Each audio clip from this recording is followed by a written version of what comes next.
이혼 후 떠난 제주도에서 운명처럼 만난 남자. 석 달간의 미래 끝에 그를 다시 마주한 곳은 다름 아닌 제 절친의 약혼식장이었습니다. 신랑이 된 그는 제 친구의 전 재산 25억을 노린 희대의 사기꾼이었고 저는 이 결혼을 막아야만 합니다. 사연 시작하기 전에 무료로 할 수 있는 구독과 좋아요, 옆에 하이프 버튼을 눌러주세요. 찾아주신 소중한 모든 분들이 행복하시길 진심으로 바라겠습니다. 오늘 사연 시작하겠습니다. 결혼식장에 들어서는 순간 세상이 멈췄습니다. 단상 위에 선 신랑의 얼굴을 보는 순간 무릎에 힘이 풀렸습니다. 아니, 저 사람이 왜 저기 서 있는 거죠? 신부 대기실로 향하는 발걸음이 천근만근 무거웠습니다. 복도를 걸으며 손으로 벽을 짚었습니다. 숨이 제대로 쉬어지지 않았습니다.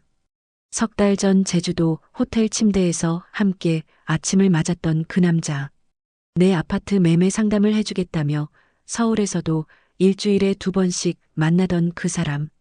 어제까지도 문자를 주고받았던 그가 지금 내 친구의 남편이 되려 하고 있었습니다. 이럴 수가 없어.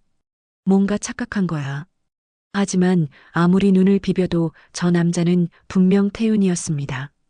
모든 일은 석 달 전 제주도에서 시작되었습니다. 이혼 판결이 확정된 지 한 달째 되던 날이었습니다.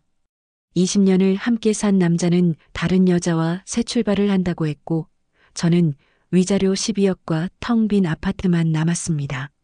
친구들은 위로한답시고 괜찮아, 돈이라도 받았잖아 라고 말했지만 그 돈이 무슨 소용이 있을까요? 밤마다 잠들지 못하고 천장만 바라보던 어느 날 저는 무작정 제주도행 비행기표를 끊었습니다. 호텔방에 짐을 풀고 나니 오후 4시였습니다. 저녁까지 2시간이 남았는데 방 안에만 있기엔 답답했습니다. 로비로 내려가 발을 찾았습니다. 낮술은 처음이었지만 오늘만큼은 괜찮을 것 같았습니다. 와인 한 잔 주세요. 바텐더가 권해준 레드 와인을 받아들고 창가 자리에 앉았습니다. 바다가 보이는 자리였습니다. 파도가 밀려왔다 물러가는 모습을 보니 눈물이 났습니다. 왜 나만 이렇게 살아야 하지? 혹시 괜찮으시다면 자리가 없어서요. 같이 앉아도 될까요? 고개를 들어보니 40 전후로 보이는 남자가 서 있었습니다. 단정한 셔츠 차림에 부드러운 인상이었습니다. 호텔바는 한산했는데 굳이 제 테이블로 온 게 조금 이상했지만 거절할 이유도 없었습니다.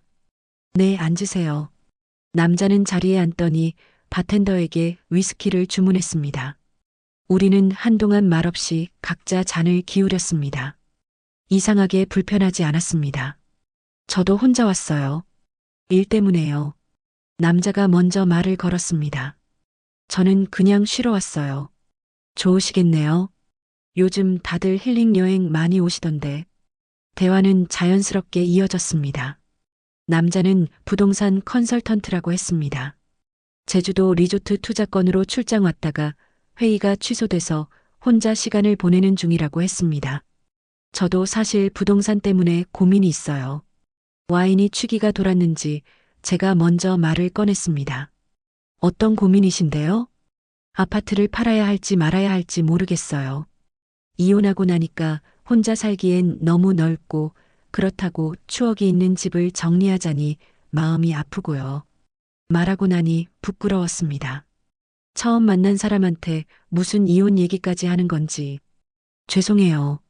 술 마시니까 괜히 말이 많아지네요. 아니에요. 괜찮아요. 남자는 오히려 진지한 표정으로 고개를 끄덕였습니다. 이혼 후에 집 정리하시는 분들 많이 봤어요. 다들 비슷한 고민하시더라고요. 추억 때문에 붙잡고 계시면 앞으로 나아가기 힘들어요. 정리할 땐 과감하게 정리하는 게 좋습니다. 그의 말은 조언이라기보다 위로처럼 들렸습니다.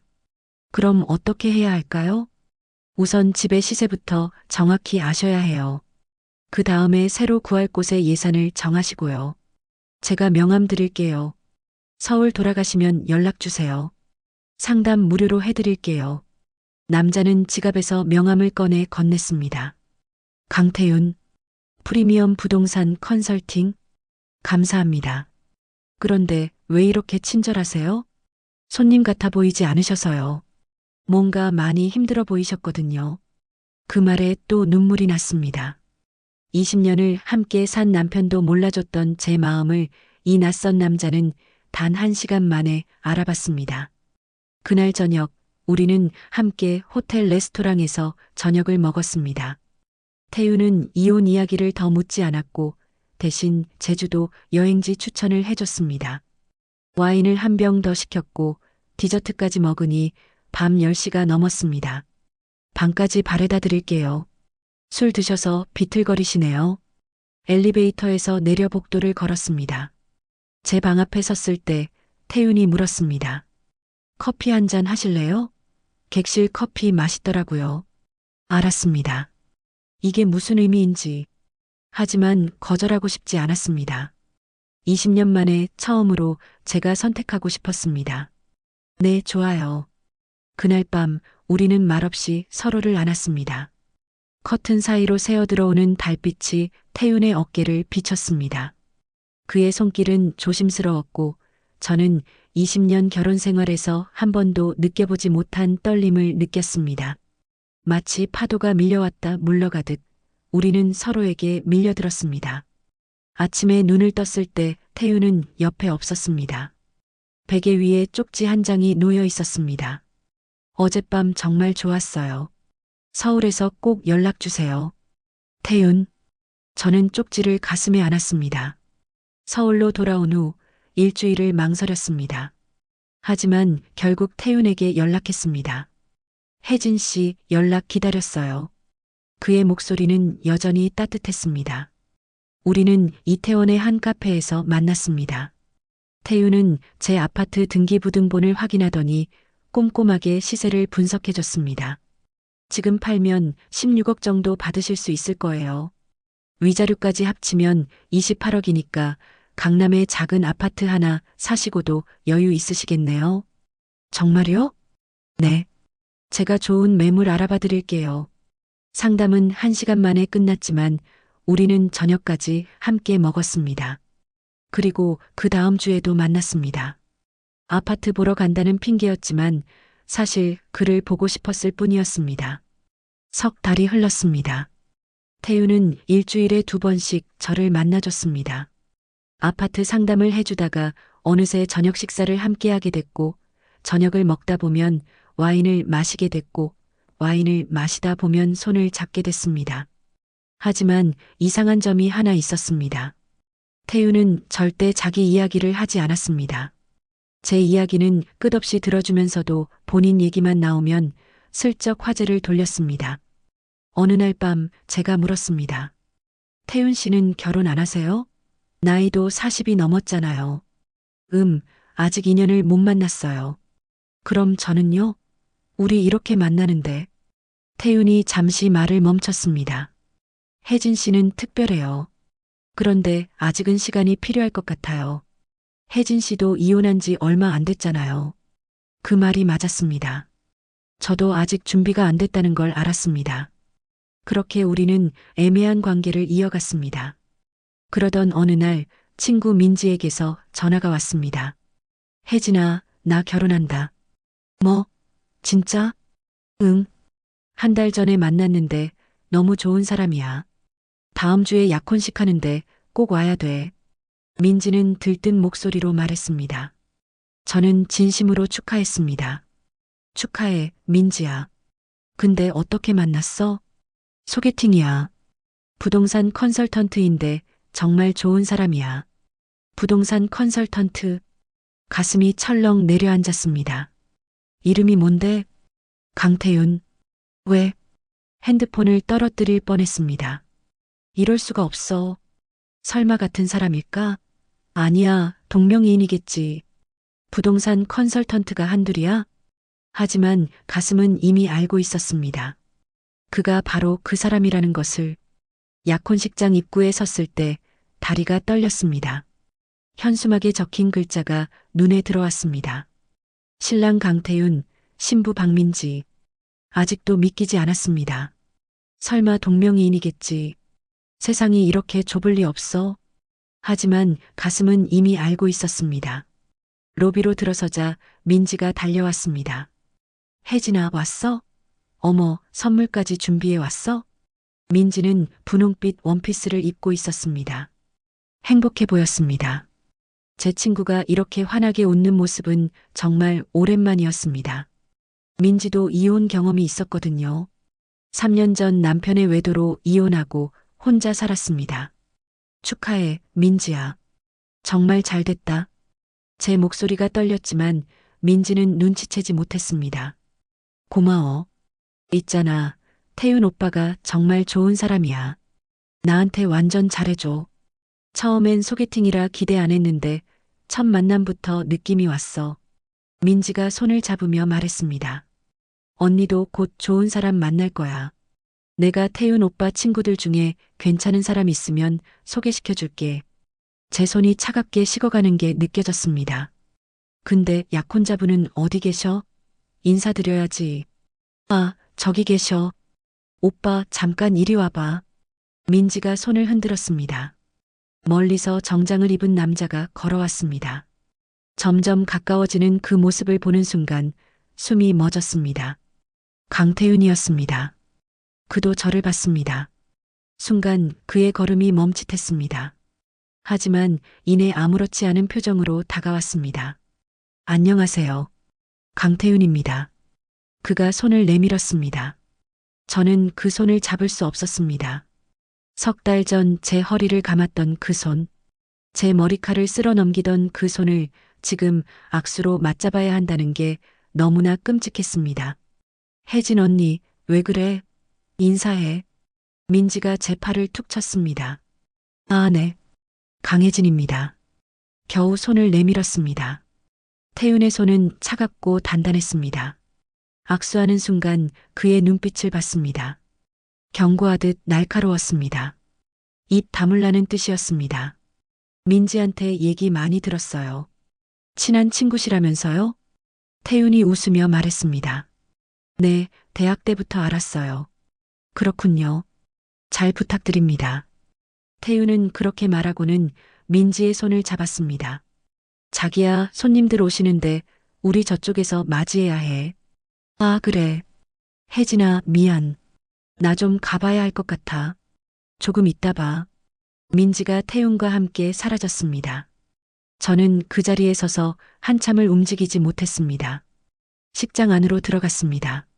하객들 사이에 앉아 있었지만 아무것도 보이지 않았습니다. 단상 위에 태윤만 보였습니다. 민지 옆에서 환하게 웃고 있는 그 남자. 석 달 전 제주도 호텔바에서 저를 위로해주던 그 사람. 저한테는 아직 시간이 필요하다고 말했던 그 사람이 어떻게 한 달 만에 다른 여자와 약혼을 할 수 있죠? 아니면 처음부터 저는 그저 노란한 건가요? 사회자가 마이크를 잡았습니다. 신랑 신부의 아름다운 만남을 축하해 주시기 바랍니다. 박수 소리가 터져 나왔지만 제 손은 움직이지 않았습니다. 약혼식이 진행되는 동안 저는 화장실에 가고 싶었지만 일어설 수가 없었습니다. 다리에 힘이 없었습니다. 그렇게 1시간이 흘렀습니다. 약혼식이 끝나고 뷔페 시간이 되었습니다. 사람들이 음식을 받으러 줄을 섰습니다. 저는 그 틈을 타 화장실로 향했습니다. 거울 앞에 섰습니다. 거울 속 제 얼굴은 창백했습니다. 립스틱이 번진 것도 모르고 있었습니다. 손을 떨며 화장을 고쳤습니다. 그때 화장실 문이 열렸습니다. 태윤이 들어왔습니다. 여기 여자 화장실이에요. 제 목소리가 떨렸습니다. 알아요. 할 말이 있어서요. 태윤이 문을 잠갔습니다. 뭐가 할 말이 있다는 거예요? 설명이라도 해보세요. 설명은 무슨, 그냥 우연이었어요. 우연? 제 목소리가 커졌습니다. 우연히 만나서 우연히 잡고 우연히 석 달 동안 만났다는 거예요? 그러다 우연히 내 친구랑 약혼을 한 거예요? 혜진 씨, 진정해요. 진정하라고요? 지금 이게 진정할 상황이에요? 태윤이 제 입을 막으려 했습니다. 밖에 사람들 있어요. 조용히 해요. 저는 그의 손을 뿌리쳤습니다. 왜 그랬어요? 왜 저한테 그랬어요? 미안해요. 몰랐어요. 뭘 몰랐다는 거예요? 민지 씨가 혜진 씨 친구인 줄 몰랐어요. 그게 문제예요? 친구가 아니었으면 괜찮았다는 거예요?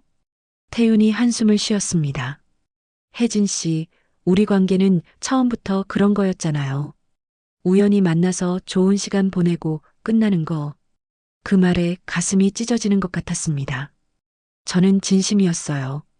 혜진 씨도 알았잖아요. 우리가 제대로 된 관계는 아니었다는 거. 맞는 말이었습니다. 우리는 연인이라고 말한 적도 없었습니다. 그저 애매하게 만나고 헤어지기를 반복했을 뿐이었습니다. 그럼 민지는요? 민지한테는 진심이에요? 태윤이 잠시 침묵했습니다. 그건 제 문제예요. 대답해봐요. 민지 사랑해요? 사랑이 뭔지 모르겠어요. 그냥 민지 씨가 좋은 사람이에요. 결혼하기 좋은 사람이요. 결혼하기 좋은 사람. 저는 그럼 뭐죠? 놀기 좋은 사람이었나요? 우리 이제 그만 만나요. 민지한테는 말하지 마세요. 제발 부탁이에요. 태윤이 제 어깨를 잡았습니다. 손 치워요. 저는 그의 손을 뿌리쳤습니다. 다신 저한테 손대지 마세요. 태윤이 뒤로 물러섰습니다. 정말 미안해요, 혜진 씨. 하지만 이미 약혼했어요. 다음 달이면 결혼이에요. 다음 달? 네. 저희 빨리 결혼하기로 했어요. 그 말을 듣는 순간 다리에 힘이 풀렸습니다. 변기에 걸터 앉았습니다. 왜 이렇게 급해요? 그냥 나이도 있고 민지 씨도 원해서요. 태윤이 말했습니다. 혜진 씨, 마지막으로 부탁 하나만 할게요. 민지한테는 제발 말하지 마세요. 민지 진짜 좋은 애잖아요. 행복하게 해주고 싶어요. 저를 갖고 놀았으면서 이제 와서 민지는 행복하게 해주고 싶다니. 나가요. 혜진 씨, 나가라고요. 제가 소리를 질렀습니다. 태윤이 문을 열고 나갔습니다. 저는 그 자리에 주저앉아 한참을 울었습니다. 손으로 입을 막고 소리 없이 울었습니다. 거울을 봤습니다. 화장이 다 번진 제 얼굴이 보였습니다. 이렇게 초라할 수가 없었습니다. 식장을 빠져나왔습니다. 민지한테는 급한 일이 생겼다고 문자를 보냈습니다. 민지는 아쉽다는 답장을 보냈습니다. 다음에 꼭 만나서 밥 먹자고 했습니다. 다음은 없을 것 같았습니다. 집으로 돌아오는 길에 핸드폰을 봤습니다. 태윤과 주고받은 문자들이 수십 개 남아 있었습니다. 혜진 씨, 오늘 저녁 어때요? 잘 들어가셨어요? 오늘 즐거웠어요. 다음 주에 좋은 매물 나왔어요. 같이 보러 갈래요? 생각나네요. 제주도 그날 밤. 마지막 문자는 일주일 전에 받은 거였습니다. 저는 문자를 하나씩 지우기 시작했습니다. 지우고 또 지웠습니다. 하지만 아무리 지워도 기억까지는 지워지지 않았습니다. 집에 도착했습니다. 현관문을 열고 들어서자 텅 빈 거실이 보였습니다. 20년을 함께 살았던 남편과 이혼하고 처음 느낀 외로움보다 더 깊은 공허함이 밀려왔습니다. 소파에 앉아 천장을 봤습니다. 핸드폰이 울렸습니다. 민지였습니다. 혜진아, 오늘 와줘서 고마워. 다음 달 결혼식 때도 꼭 와야 해. 들러리도 서줘야 하고. 저는 답장을 보낼 수가 없었습니다. 그날 밤 잠들지 못했습니다. 눈을 감으면 태윤이 보였습니다. 제주도 호텔에서 저를 안아주던 그 사람. 서울에서 아파트 상담을 해주며 손을 잡아주던 그 사람. 그 사람이 이제 제 친구의 남편이 된다는 게 믿기지 않았습니다. 새벽 4시 저는 핸드폰을 다시 켰습니다. 태윤의 명함 사진이 저장되어 있었습니다. 지우고 또 지웠는데 휴지통에 남아 있었습니다. 완전히 지워버릴까요? 아니면 그냥 둘까요? 결국 지우지 못했습니다. 대신 이름을 바꿨습니다. 강태윤에서 사기꾼으로. 나는 바보야. 진짜 바보. 처음부터 알았어야 했어. 그렇게 친절할 리가 없잖아. 이혼한 여자 위로해주고 밥 사주고 집까지 상담해주는 남자가 세상에 어디 있어. 다 이유가 있었던 거야. 나는 그저 외로웠던 것 뿐이었는데 그 외로움을 누군가 채워주는 것 같아서 착각했던 거야. 사랑인 줄 알았어. 하지만 그건 사랑이 아니었어. 그저 위로였을 뿐이야. 그나마도 가짜였지만. 이제 어떻게 하지? 민지 결혼식에 가야 하나? 친구 얼굴을 어떻게 봐? 태윤 얼굴은 또 어떻게 봐? 모른 척 해야 하나? 아니면 차라리 다 털어놓을까? 하지만 그럴 수 없어. 민지 표정 봤어. 너무 행복해 보였어. 그 행복을 내가 망칠 수는 없어. 그럼 나는 뭐가 돼? 친구 남편과 잤던 여자? 아무도 모르지만 나는 알아. 이 죄책감을 안고 평생 살아야 해. 아니야. 잘못한 건 태윤이야. 나도 피해자라고. 그런데 왜 이렇게 죄책감이 들지? 민지한테 미안해. 정말 미안해. 약혼식 이후 2주일이 지났습니다. 민지는 매일같이 전화를 걸어왔습니다. 결혼 준비 이야기, 신혼집 이야기, 태윤이 얼마나 좋은 사람인지 늘어놓았습니다. 저는 그 말들을 들으며 속으로 무너져 내렸습니다. 혜진아, 너 요즘 목소리가 왜 그래? 혹시 아파? 아니야, 괜찮아. 그냥 좀 피곤해서. 너무 무리하지 마. 건강 챙겨야 돼. 민지는 늘 저를 걱정했습니다. 이혼하고 힘들어할 때도 밤새 전화로 위로해줬고, 제가 우울해하면 집으로 찾아와 밥을 해줬습니다. 그런 친구였습니다. 그런 친구가 지금 사기꾼과 결혼하려 하고 있었습니다. 말해야 할까요? 아니면 그냥 두어야 할까요? 밤마다 고민했지만 답은 나오지 않았습니다. 어느 날 오후 강남역 근처 카페에 앉아 있었습니다. 부동산 중개인을 만나기로 한 날이었습니다. 태윤 말대로 아파트를 정리하기로 결심했거든요. 더 이상 이 집에 있고 싶지 않았습니다. 창가 자리에 앉아 커피를 마시고 있는데 익숙한 목소리가 들렸습니다. 수고했어. 다음 타겟 정보는 이거야. 고개를 돌려보니 태윤이 앉아 있었습니다. 심장이 멎었습니다. 태윤은 30대 중반으로 보이는 여자와 마주 앉아 있었습니다.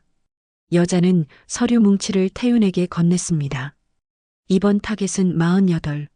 3년 전에 이혼했고 위자료로 80억 받았대. 자식도 없고 외로워서 죽겠다는 것 같던데. 80억? 저는 몸을 움츠리고 그들을 지켜봤습니다. 접근 방법은? 태윤이 물었습니다. 이번엔 골프장으로 가.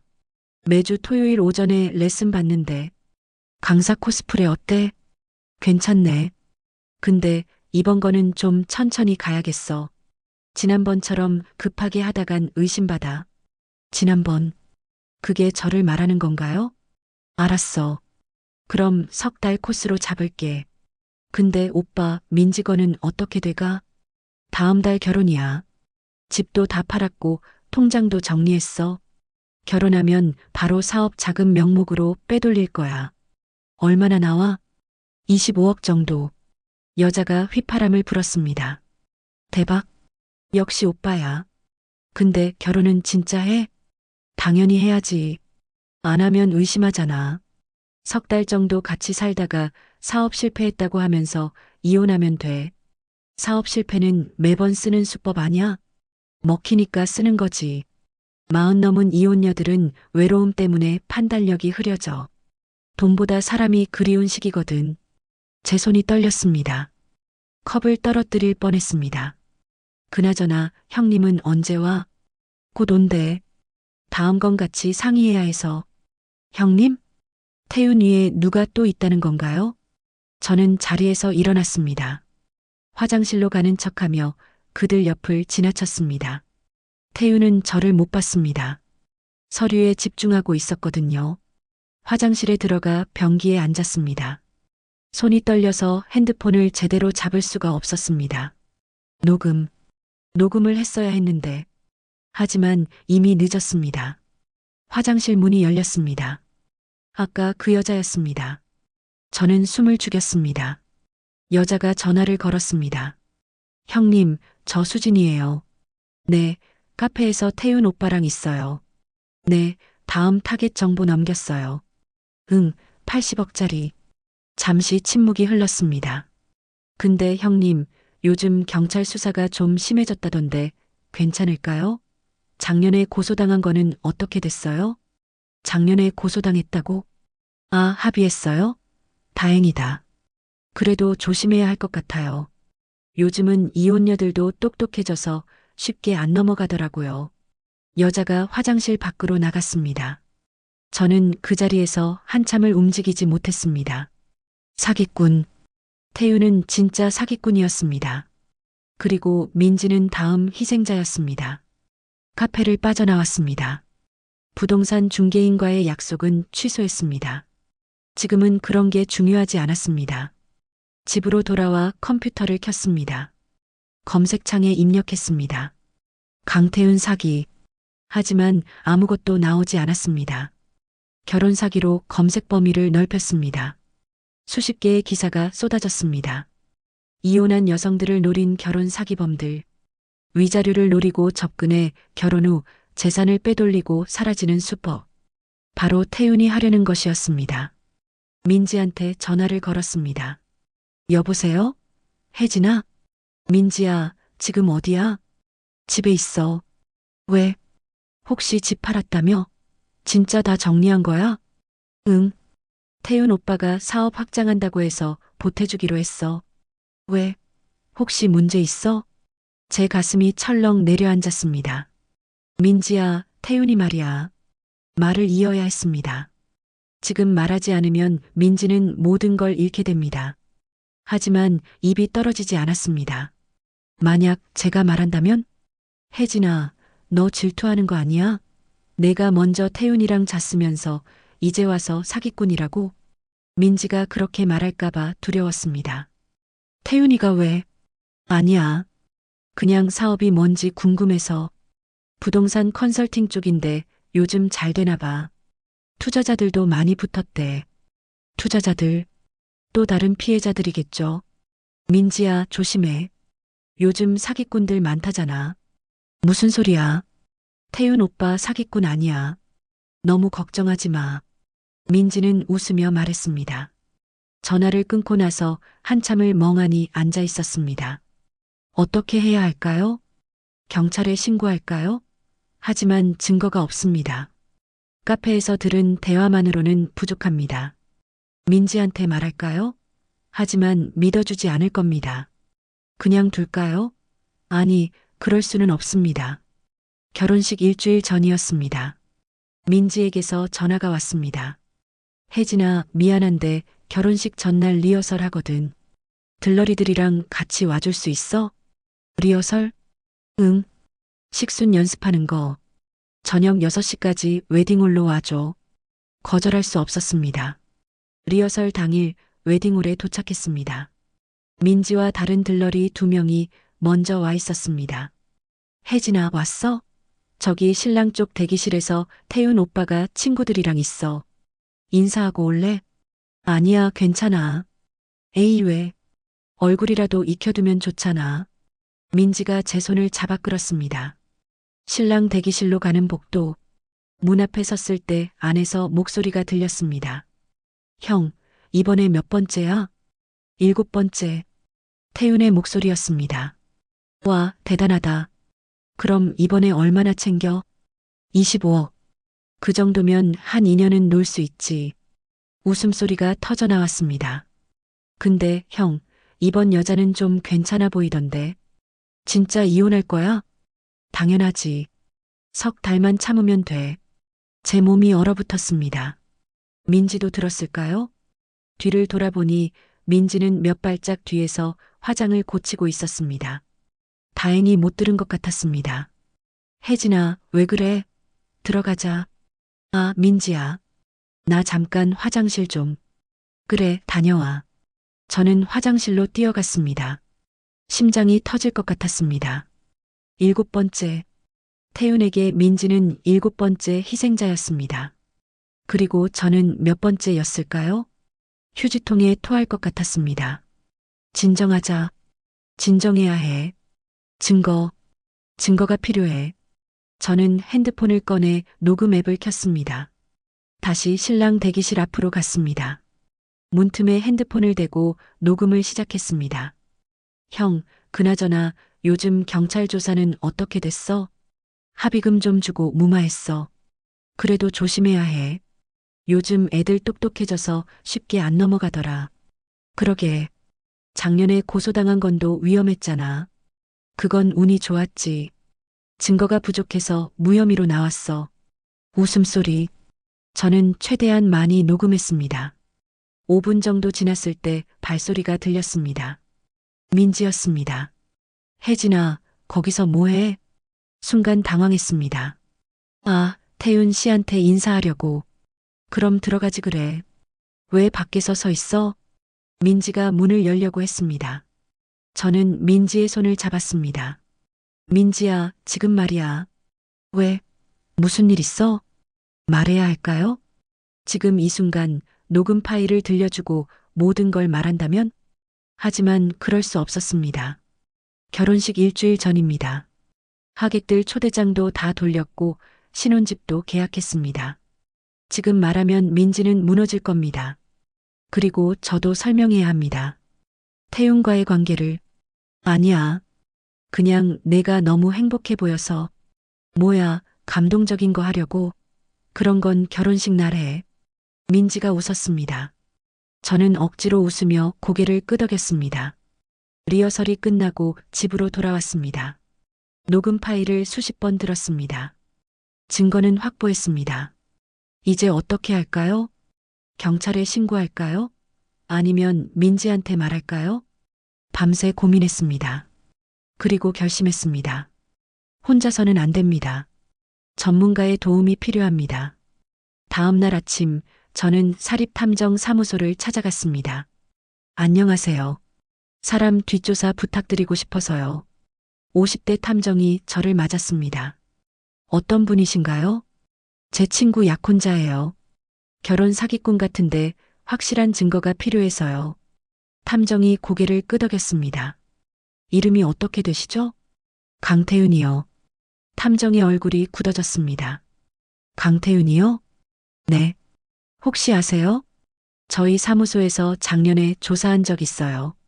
다른 의뢰인이 맡긴 건이었는데. 그래서요?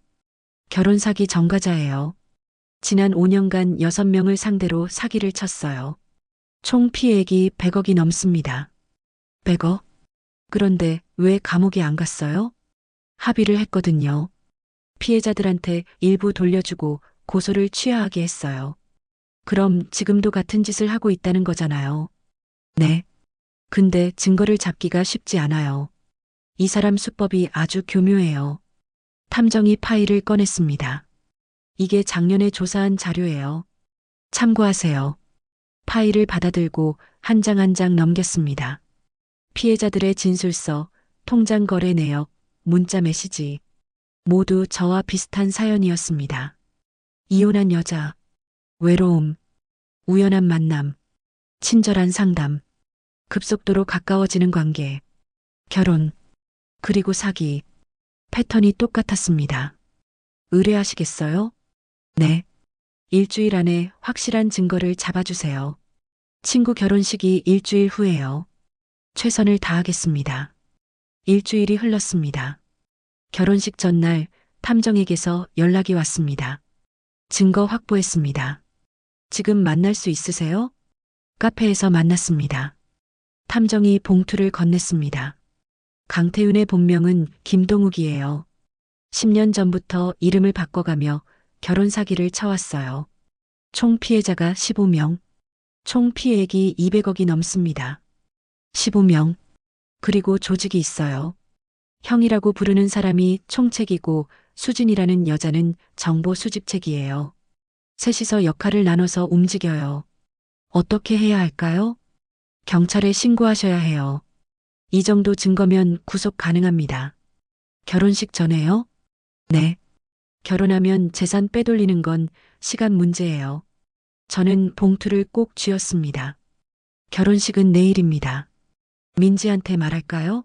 아니면 경찰에 신고할까요? 밤새 고민했지만 답은 나왔습니다. 둘 다 해야 합니다. 민지야, 미안해. 내 행복한 얼굴 보고 싶었어. 하지만 이건 진짜 행복이 아니야. 사기꾼과의 결혼이 무슨 행복이야. 내가 막아야 해. 내가 날 미워하더라도, 내가 날 영원히 용서 안 하더라도, 친구니까. 진짜 친구라면 이럴 때 나서야 하는 거잖아. 내일 결혼식장에서 모든 걸 밝힐 거야. 민지가 날 어떻게 볼지 모르겠어. 태훈과 내 관계도 말해야 할까? 아니야. 그건 필요 없어. 중요한 건 민지를 구하는 거야. 내 자존심 따위는 중요하지 않아.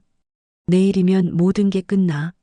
태훈은 감옥에 갈 거고, 민지는 충격받겠지만 살아남을 거야. 나는 친구를 잃겠지. 하지만 어쩔 수 없어. 이게 내가 할 수 있는 최선이야. 결혼식장 입구에 섰을 때 다리가 후들거렸습니다. 손에는 탐정이 건넨 봉투와 핸드폰이 쥐어져 있었습니다. 녹음 파일, 통장 거래 내역, 피해자 진술서. 모든 증거가 여기 있습니다. 로비는 하객들로 붐볐습니다. 민지 쪽 하객 50여 명, 태윤 쪽은 20명 정도. 생각보다 태윤 쪽이 적었습니다. 가족도 보이지 않았습니다. 아마 다 거짓이겠죠. 신부 대기실로 향했습니다. 문을 두드렸습니다. 들어와. 민지가 웨딩드레스를 입고 서 있었습니다. 화장을 마친 얼굴은 빛이 났습니다. 행복해 보였습니다. 혜진아, 왔어? 어머, 넌 왜 얼굴이 그래? 어디 아파? 민지야. 목소리가 떨렸습니다. 왜? 무슨 일 있어? 나 할 말이 있어. 지금 30분 후에 식 시작하는데. 지금 해야 돼. 늦으면 안 돼. 민지의 표정이 굳어졌습니다. 무슨 일인데 그래? 태윤이 말이야. 그 사람 사기꾼이야. 잠시 침묵이 흘렀습니다. 민지가 웃었습니다. 뭐? 무슨 소리야?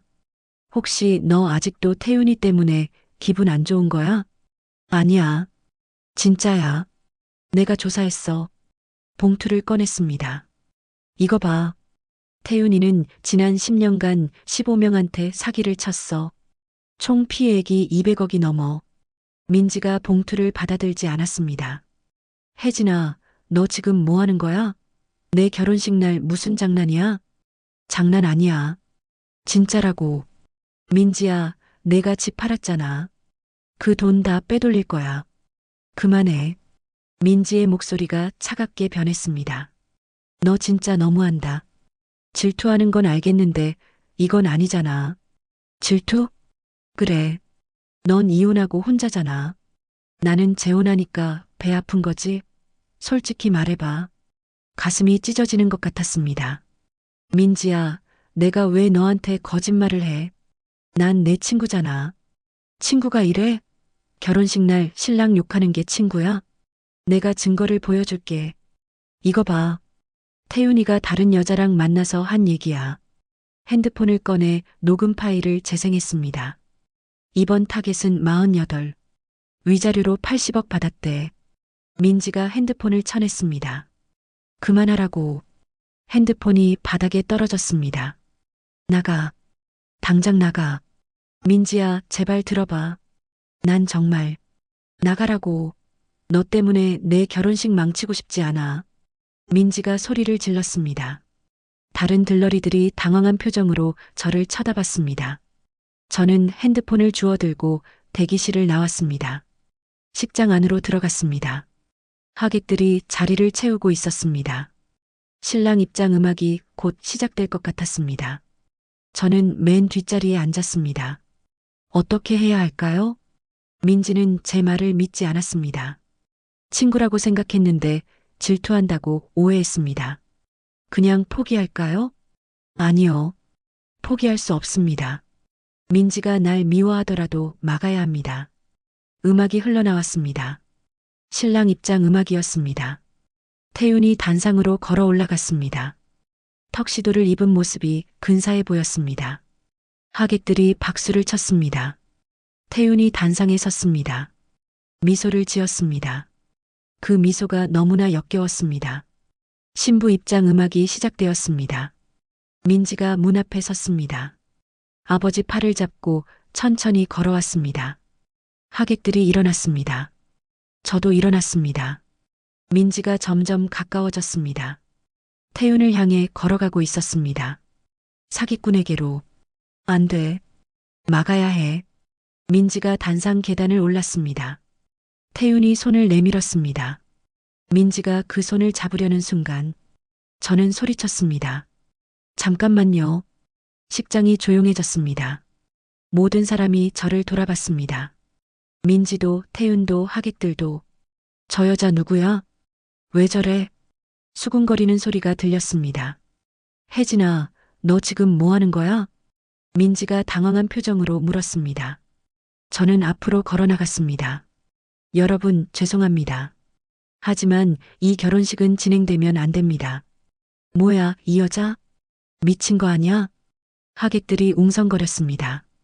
저 신랑 강태윤 씨는 결혼 사기꾼입니다. 태윤의 얼굴이 굳어졌습니다.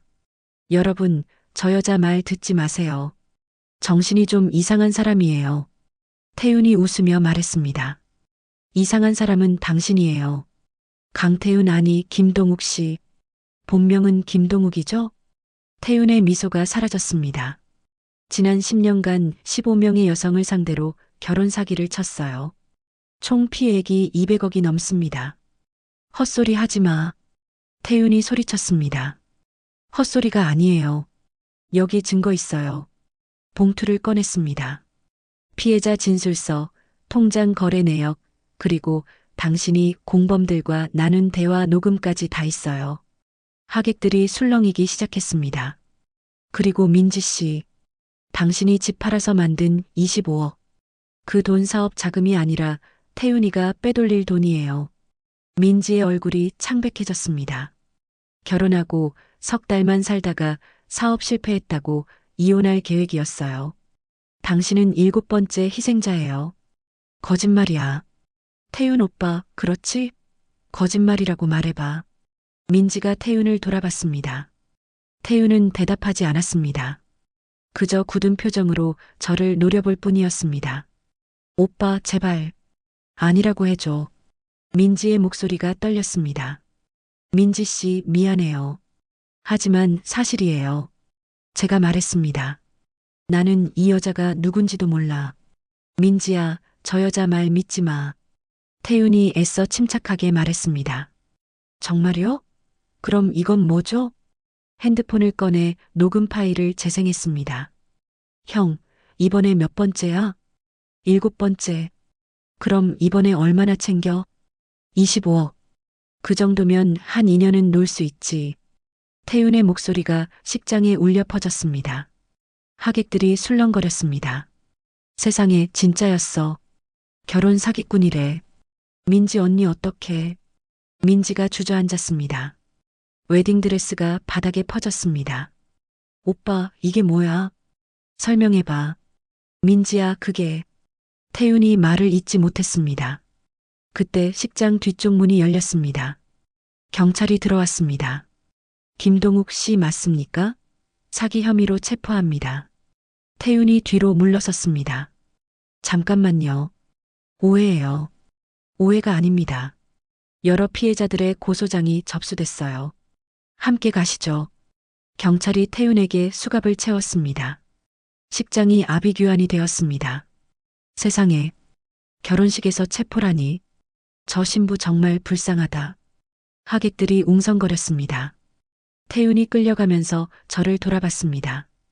혜진 씨, 뭐요? 미안해요. 지금 와서 무슨 사과예요? 당신은 진짜였어요. 그 말에 가슴이 철렁했습니다. 뭐라고요? 당신한테는 진심이었어요. 처음으로 진짜 사랑이라고 생각했어요. 거짓말하지 마세요. 거짓말 아니에요. 제주도 그날 밤부터 당신만 생각했어요. 하지만 이미 민지 씨와 약속한 후였고, 태윤이 쓴웃음을 지었습니다. 그래서 더 급하게 진행했어요. 당신한테 가기 전에 마지막으로 한 것만 끝내려고. 그게 변명이 돼요? 아니에요. 변명 아니에요. 그냥 알아주길 바랐어요. 당신만은 진짜였다는 걸. 경찰이 태윤을 끌고 나갔습니다. 식장은 혼란스러웠습니다. 민지는 바닥에 주저앉아 울고 있었습니다. 민지 어머니가 달려와 딸을 안았습니다. 엄마, 나 어떡해. 집도 다 팔았는데. 괜찮아. 다 괜찮아질 거야. 저는 민지에게 다가갔습니다. 민지야. 민지가 고개를 들었습니다. 눈물 범벅이 된 얼굴이었습니다. 넌 알고 있었어? 응. 일주일 전에 알았어. 왜 진작 말 안 했어? 말했잖아. 아까 대기실에서. 그게 그렇게 말하는 거야? 결혼식 날 말하면 어떡해? 민지가 소리쳤습니다. 미안해. 하지만 믿어주지 않았잖아. 그럼 더 설득했어야지. 친구라면서. 친구니까 막은 거야. 내가 날 질투한다고 했을 때 정말 서러웠어. 나도 서러워. 내 결혼식이 이렇게 망가졌는데. 민지가 울부짖었습니다. 저도 눈물이 났습니다. 진짜 미안해, 민지야. 하지만 이렇게라도 막아야 했어. 넌 25억 다 잃을 뻔했어. 차라리 그게 나았어. 이렇게 창피당하는 것보다. 민지가 고개를 돌렸습니다. 가줘. 내 얼굴 보기 싫어. 민지야. 가라고. 저는 더 이상 말할 수 없었습니다. 식장을 빠져나왔습니다. 밖은 비가 내리고 있었습니다. 우산도 없이 그냥 걸었습니다. 옷이 다 젖었지만 상관없었습니다. 친구를 구했습니다. 하지만 친구를 잃었습니다. 그리고 태윤의 마지막 말이 자꾸 맴돌았습니다. 당신은 진짜였어요. 믿을 수 있을까요? 아니요. 믿을 수 없습니다. 사기꾼의 말을 어떻게 믿어요? 하지만 왜 자꾸 생각이 날까요? 그의 눈빛이, 그의 목소리가. 집에 도착했습니다. 옷을 갈아입고 소파에 앉았습니다. 핸드폰이 울렸습니다. 사립 탐정이었습니다. 혜진 씨 수고했어요. 덕분에 큰 사건 해결했어요. 네. 근데 한 가지 더 알려드릴 게 있어요. 뭔데요? 강태윤, 아니 김동욱 말이에요. 그 사람 조사하다가 이상한 걸 발견했어요. 뭐요? 혜진 씨한테서 받은 돈이 없어요. 네. 다른 피해자들은 다 수천만 원에서 수억까지 뜯겼는데 혜진 씨는 한 푼도 안 받았더라고요. 오히려 혜진 씨한테 식사값이랑 컨설팅 비용 다 쏟았어요. 심장이 뛰었습니다. 그게 무슨 의미죠? 잘 모르겠어요. 사기꾼이 돈을 안 받다니 말이 안 되거든요. 혹시 뭔가 다른 이유가 있었던 건 아닐까요? 전화를 끊었습니다. 당신은 진짜였어요. 태윤의 말이 다시 떠올랐습니다. 혹시 정말 진심이었던 걸까요? 아니요. 그럴 리 없어요. 하지만 마음 한구석이 흔들렸습니다. 끝났어. 모든 게 끝났어. 태윤은 감옥에 갔고, 민지는 날 미워하고, 나는 혼자 남았어. 그런데 왜 이렇게 허전할까? 이게 옳은 일이었는데, 친구를 구한 건데, 왜 이렇게 마음이 무거울까? 태윤의 마지막 말. 당신은 진짜였어요. 그게 계속 귓전에 맴돌아. 정말 진심이었을까? 아니야. 사기꾼의 마지막 거짓말이야. 날 흔들려는 거야. 하지만 탐정 말이 자꾸 생각나. 나한테서는 돈을 안 받았다고. 오히려 돈을 썼다고. 왜, 왜 나만 달랐을까? 혹시 정말, 아니야. 생각하지 말자. 이제 다 끝난 일이야. 민지는 언젠가 날 이해해 줄까? 아니면 평생 날 미워할까? 모르겠어. 지금은 아무것도 모르겠어. 그저 피곤할 뿐이야. 혜진 씨, 퇴근길 지하철역 앞에서 누군가 제 이름을 불렀습니다. 돌아보는 순간 심장이 멎었습니다. 강태윤이었습니다. 아니, 김동욱. 3년 전 결혼식장에서 수갑을 찬 채 끌려갔던 그 남자가 제 앞에 서 있었습니다. 어떻게 출소했어요? 일주일 전에. 태윤은 3년 전보다 많이 야위어 있었습니다. 머리도 짧게 깎았고 얼굴에는 깊은 주름이 패여 있었습니다. 왜 날 찾아온 거예요? 할 말이 있어서요. 할 말이요? 지금 와서 무슨 할 말이 있어요? 제 목소리가 떨렸습니다. 화가 났습니다. 하지만 동시에 가슴이 두근거렸습니다. 잠깐만 시간 내주실 수 있어요? 커피 한 잔만요. 거절해야 했습니다.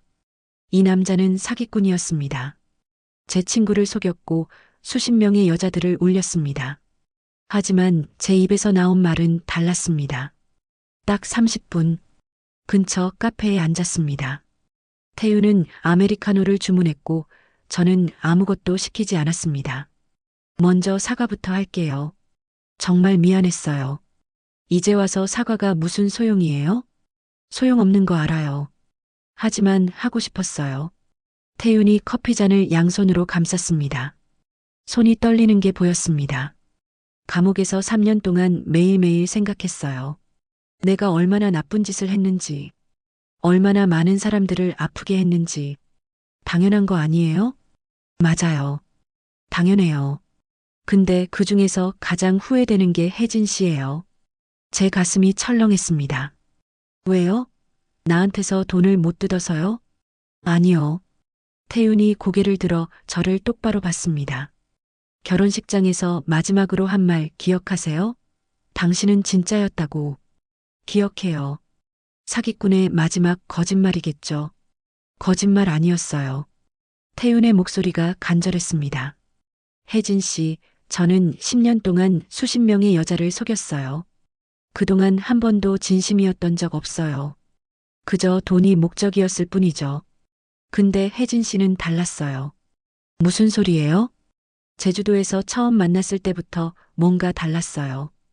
혜진 씨가 와인 마시면서 우는 거 봤을 때 제 가슴이 아팠어요. 저도 모르게 저는 아무 말도 할 수 없었습니다. 그래서 혜진 씨한테는 돈을 받지 않았어요. 오히려 제가 돈을 썼죠. 그게 말이 안 되잖아요. 사기꾼이 돈을 쓴다는 게. 그럼 민지는요? 민지한테는 왜 그랬어요? 태윤의 얼굴이 굳어졌습니다. 그게 제일 후회돼요. 이미 민지 씨와 약속한 후였어요. 계획이 다 짜여 있었고요. 근데 혜진 씨를 만나면서 흔들리기 시작했어요. 그래서요? 그게 변명이 돼요? 안 돼요. 알아요. 그래서 더 급하게 밀어붙인 거예요. 혜진 씨한테 가기 전에 마지막으로 한 것만 끝내려고. 말이 안 됐습니다. 하지만 왜 자꾸 귀를 기울이게 되는 걸까요? 혜진 씨, 감옥에서 3년 동안 생각했어요. 출소하면 제일 먼저 뭘 할까? 답은 하나였어요. 혜진 씨한테 가는 거. 왜요? 뭐하러요? 다시 시작하고 싶어서요. 숨이 막혔습니다. 다시 시작이요? 네. 알아요.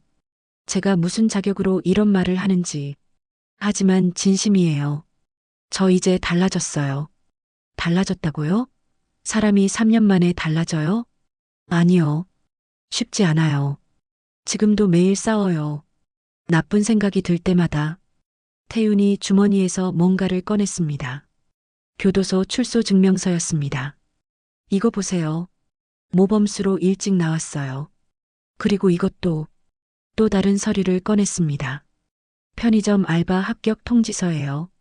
시급 9,000원짜리. 이제 정직하게 살려고요. 편의점 알바. 10년 동안 200억을 사기쳤던 남자가 이제 편의점에서 일한다는 게 믿어질까요? 민지는요? 민지한테는 사과했어요? 태윤이 고개를 저었습니다. 못했어요. 용기가 안 나서요.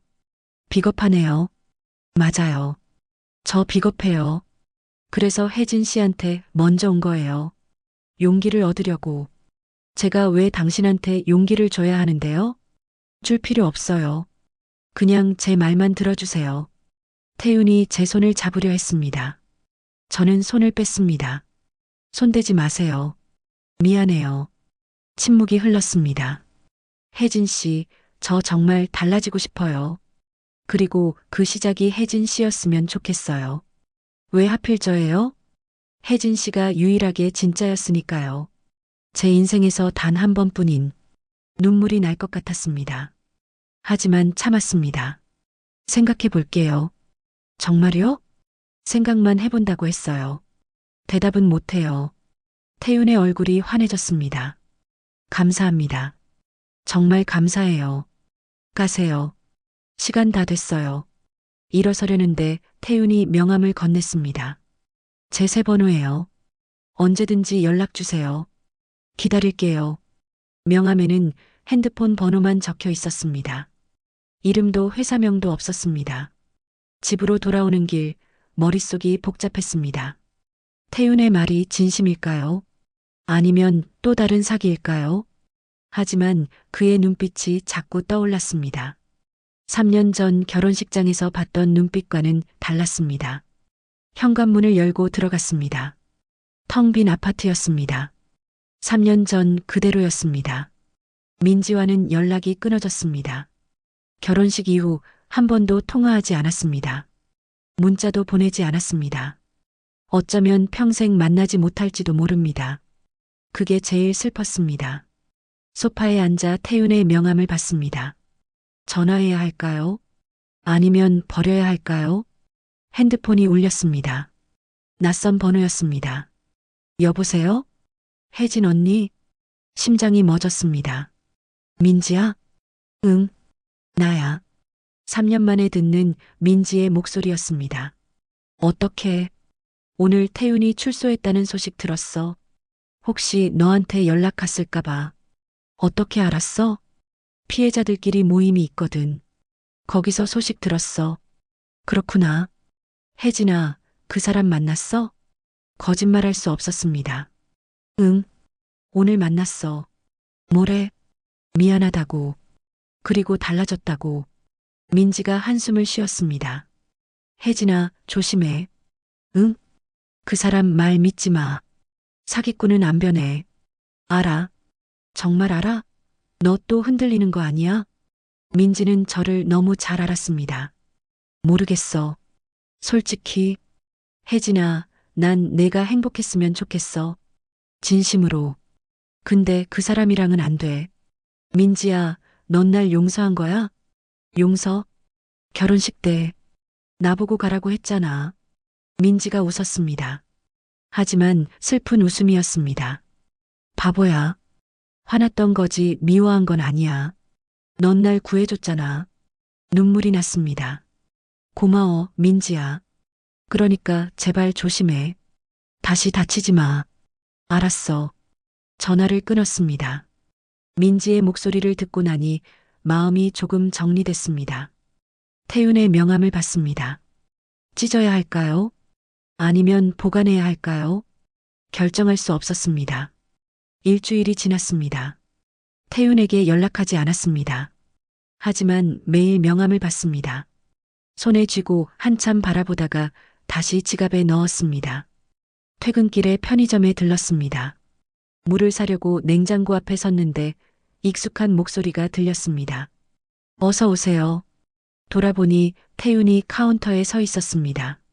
편의점 유니폼을 입고 있었습니다. 우리의 눈이 마주쳤습니다. 태윤이 놀란 표정을 지었습니다. 혜진 씨, 여기서 일해요? 네. 집 근처 편의점이에요. 제 집 근처였습니다. 설마 절 따라온 건 아니겠죠? 아니에요. 정말 우연이에요. 저도 이 근처에 원룸 얻었어요. 물을 들고 카운터로 갔습니다. 1,200원입니다. 돈을 내고 물을 받았습니다. 혜진 씨 연락 기다리고 있어요. 생각 중이에요. 천천히 생각하세요. 전 안 갈 거니까. 밖으로 나왔습니다. 걸으면서 뒤돌아봤습니다. 태윤이 유리창 너머로 저를 보고 있었습니다. 손을 흔들었습니다. 저도 모르게 손을 흔들었습니다. 집에 와서 거울을 봤습니다. 45살의 여자가 서 있었습니다. 이혼한 지 4년째, 혼자 산 지 4년째, 외롭지 않다고 하면 거짓말입니다. 하지만 태윤을 다시 받아들여야 할까요? 그가 진심이라면요. 아니면 또 다른 사기라면요. 핸드폰을 들었습니다. 태윤의 번호를 눌렀습니다. 벨이 울렸습니다. 한 번, 두 번, 세 번. 여보세요? 태윤의 목소리가 들렸습니다. 저예요. 혜진 씨, 내일 저녁에 시간 있어요? 네, 있어요. 밥 한 번 먹어요. 제대로 얘기 좀 하고 싶어요. 정말요? 감사합니다. 감사할 건 없어요. 그냥 확인하고 싶은 거예요. 당신이 진짜인지 가짜인지 확인시켜 드릴게요. 꼭. 전화를 끊었습니다. 창밖을 봤습니다. 달이 떠 있었습니다. 제주도에서 봤던 그 달처럼. 이번엔 어떤 결말이 기다리고 있을까요? 행복일까요? 아니면 또 다른 상처일까요? 모릅니다. 하지만 한 가지는 확실합니다. 이번엔 더 이상 도망치지 않겠다는 것. 제 마음에 솔직하게 살겠다는 것. 그리고 그 결과가 어떻든 후회 없이 받아들이겠다는 것. 미쳤나 봐. 사기꾼을 다시 만나겠다니. 민지도 조심하라고 했는데. 근데 어쩌겠어. 가슴이 시키는 대로 해야지. 머리로는 안 된다는 거 알아. 하지만 가슴은 자꾸 두근거려. 태윤이 진심일까? 아니면 또 속는 걸까? 모르겠어. 근데 이번엔 달라. 3년 전의 나랑 지금의 나는 달라. 이제는 알아. 속더라도 내 선택이니까. 후회하지 않을 거야. 태윤이 변했을 수도 있잖아. 사람은 변할 수 있어. 아니, 변해야 해. 나도 변했으니까. 이혼하고 나서 죽은 것처럼 살던 내가 이제는 다시 사랑할 용기를 내고 있잖아. 무서워.